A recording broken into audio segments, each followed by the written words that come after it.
Hi, ನಮಸ್ಕಾರ. ಸ್ನೇಹಿತರೆ, ಇವತ್ತು ನಾವು ಆಧುನಿಕ ಭಾರತದ ಇತಿಹಾಸದ ಬಗ್ಗೆ ಸ್ವಲ್ಪ ತಿಳ್ಕೊಳ್ಳೋಕ್ಕೆ ಪ್ರಯತ್ನ ಪಡೋಣ ಈ ಕ್ಲಾಸಲ್ಲಿ. ಈ ಕೋರ್ಸ್ ಪೂರ್ತಿ ಆಧುನಿಕ ಭಾರತ ಇತಿಹಾಸನ ಕವರ್ ಮಾಡುತ್ತೆ. ಮೊದಲಿಗೆ ಇವಾಗ ಶುರು ಮಾಡೋ ಇದು ಪ್ರೆಸೆಂಟ್ ಮಾಡ್ತಿರೋದು ನಾನು ಪವನ್ ಕುಮಾರ್ ಅಂತ.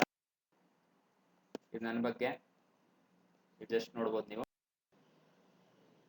ಅಂಡ್ ನೆಕ್ಸ್ಟ್ ನಾವು ಈಗ ಪಾಠ ಶುರು ಮಾಡೋದಾದ್ರೆ ಮೊದಲು advent of Europeans to India.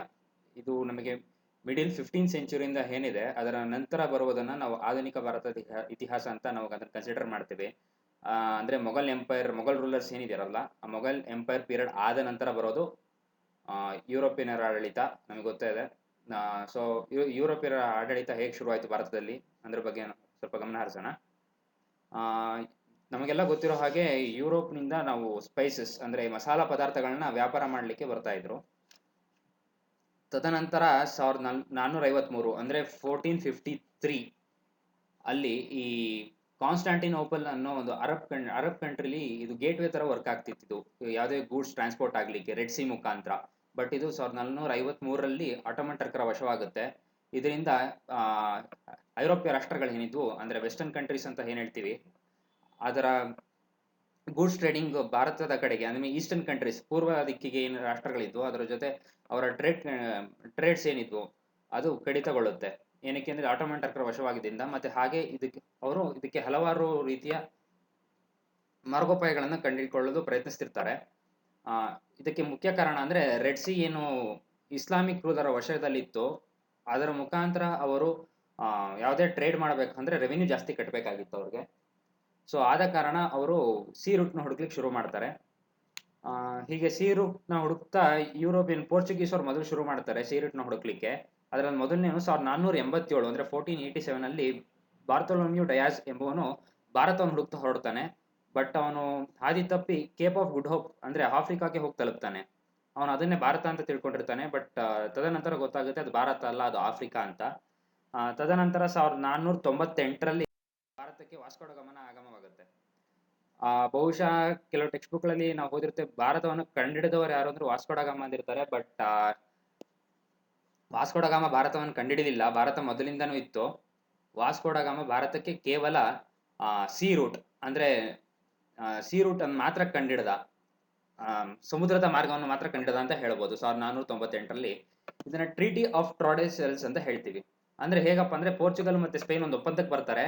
ಅಂದ್ರೆ ಪೂರ್ವ ದಿಕ್ಕಿಗೆ ಇರುವ ರಾಷ್ಟ್ರಗಳನ್ನ ಪೋರ್ಚುಗಲ್ ನೇವಿಗೇಟ್ ಮಾಡ್ತಾ ಹೋಗುತ್ತೆ, ಅಂದ್ರೆ ಅದಕ್ಕೆ ದಾರಿ ಹುಡುಕ್ತಾ ಹೋಗುತ್ತೆ. ಹಾಗೆ ಸ್ಪೇನ್ ಉತ್ತರ ದಿಕ್ಕಿಗೆ ಇರುವಂತಹ ರಾಷ್ಟ್ರಗಳನ್ನ ದಾರಿ ಹುಡುಕ್ತಾ ಹೋಗುತ್ತೆ, ಐ ಮೀನ್ ಸಮುದ್ರ ಮಾರ್ಗವನ್ನು ಹುಡುಕ್ತಾ ಹೋಗುತ್ತೆ. ಹೀಗೆ ಹುಡುಕ್ತಾ ವಾಸ್ಕೋ ಡ ಗಾಮ ಬದಲು ಭಾರತಕ್ಕೆ 1498ರಂದು ಕ್ಯಾಲಿಕಟ್ಟಿಗೆ ಬರ್ತಾನೆ. ಆಗ ಅಲ್ಲಿನ ರಾಜ ಜಾಮೋರಿನ್ ಇರ್ತಾನೆ ಕ್ಯಾಲಿಕಟ್ನಲ್ಲಿ. ಜಾಮೋರಿನಲ್ಲಿ ಕ್ಯಾಲಿಕಟ್ನ ಆಡಳಿತ ಇರುತ್ತೆ. ವಾಸ್ಕೋ ಡ ಗಾಮನ ಮನವೊಲಿಸುವಲ್ಲಿ ಯಶಸ್ವಿ ಆಗ್ತಾನೆ.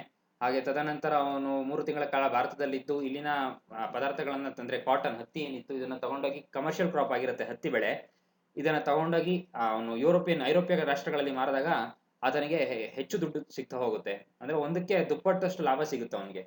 ಕೆಲವೊಂದ್ ಕಡೆ ಹೇಳ್ತಾರೆ ಇಲ್ಲಿ ₹1 ತಗೊಂಡ್ರೆ ಅಲ್ಲಿ ₹6 ಮಾರ್ತಿದ್ನಂತೆ. ಸೊ 6 ಪಟ್ಟು ಹೆಚ್ಚು ಲಾಭ ಗಳಿಸ್ತಿದ್ದ ಅವನು. ಸೊ ಇದನ್ನ ಕಂಡಂತ ಅವನು ವಾಪಸ್ ಭಾರತಕ್ಕೆ ಬರ್ತಾನೆ. ಕಣ್ಣೂರಲ್ಲಿ ತನ್ನ ಫ್ಯಾಕ್ಟರಿಯನ್ನು ಶುರು ಮಾಡ್ತಾನೆ ವಾಸ್ಕೋ ಡ ಗಾಮ.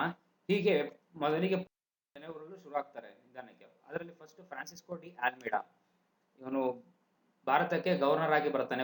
ಕಿಂಗ್ ಆಫ್ ಪೋರ್ಚುಗಲ್ ಇವನನ್ನ ನೇಮಕಗೊಳಿಸ್ತಾನೆ. ತದನಂತರ ಇವನು ಮೊದಲಿಗೆ ಮಾಡೋದು ಕೆಲಸ ಏನಪ್ಪಾ ಅಂತಂದ್ರೆ ಮುಸ್ಲಿಂ ಟ್ರೇಡ್ ಏನಿತ್ತು ಆಡ್ಯಾನ್, ಒರ್ಮೋಸ್ ಮತ್ತೆ ಮಾಲಕ ಮುಖಾಂತರ ಯಾವ ಟ್ರೇಡ್ ಆಗ್ತಿತ್ತು ಅದನ್ನ ನಿಲ್ಲಿಸುವಲ್ಲಿ ಯಶಸ್ವಿ ಆಗ್ತಾನೆ.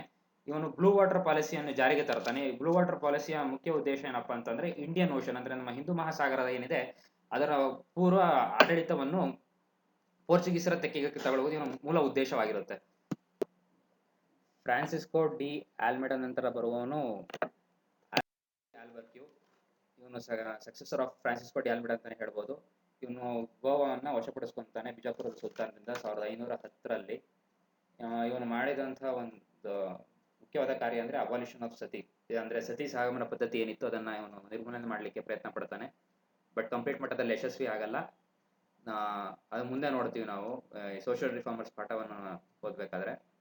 ಮತ್ತೆ ಈತ ಭಾರತೀಯ ಮಹಿಳೆಯರನ್ನು ಮದುವೆ ಆಗಲು ತುಂಬಾ ಎನ್ಕರೇಜ್ ಮಾಡ್ತಿದ್ದ ಅಂತ ಹೇಳ್ಬೋದು. ಏನಕ್ಕೆ ಅಂದ್ರೆ ಅದರ ಮುಖಾಂತರ ಭಾರತದಲ್ಲಿ ಗಟ್ಟಿಯಾಗಿ ಬೇರೂರಲು ಒಂದು ತಂತ್ರವನ್ನು ಹೂಡಿದ್ದ. ಪೋರ್ಚುಗೀಸರು ಭಾರತಕ್ಕೆ ಮೊದಲ ಯುರೋಪಿಯನರು. ಹಾಗೆ ಭಾರತದಿಂದ ಕಡೆಗೆ ಹೋದವರು ಅವರೇ. 1961ರಲ್ಲಿ ಗೋವಾದಿಂದ ಹೊರಗೆ ಹೋಗ್ತಾರೆ ಪೋರ್ಚುಗೀಸರು. ಸಾರಿ, ಪಾಂಡಿಚೇರಿ ಹಾಗೂ ಗೋವಾದಿಂದ ಹೊರಗೆ ಹೋಗೋದು 1961ರಲ್ಲಿ. ಬಹುಶಃ ಪೋರ್ಚುಗೀಸರು 18ನೇ ಶತಮಾನದೊಳಗಡೆ ಭಾರತದಿಂದ ಕಮರ್ಷಿಯಲ್ ಇನ್ಫ್ಲೂಯೆನ್ಸ್ ಅಂದರೆ ವ್ಯಾವಹಾರಿಕವಾಗಿ ಅವರೇನು ಹಿಡಿತವನ್ನು ಸಾಧಿಸಿದ್ರು ಅದನ್ನು 18ನೇ ಸೆಂಚುರಿ ಒಳಗಡೆ ಕಳ್ಕೊಂಡಿರ್ತಾರೆ. ತದನಂತರ ಬರುವವರು ಡಚ್ಚರು, ಇಂಗ್ಲಿಷರು, ಫ್ರೆಂಚರು, ಸ್ಪೇನ್, ಈ ರೀತಿ ಹಲವಾರು ಭಾರತದ ಮೇಲೆ ಆಕ್ರಮಣ ಮಾಡ್ತಾ ಬರ್ತಾರೆ. ಅದನ್ನು ತದನಂತರದ ಕೋರ್ಸ್ಗಳಲ್ಲಿ ಕಂಪ್ಲೀಟ್ ಮಾಡ್ತಾ ಹೋಗೋಣ. Thank you for watching this video. Have a good day.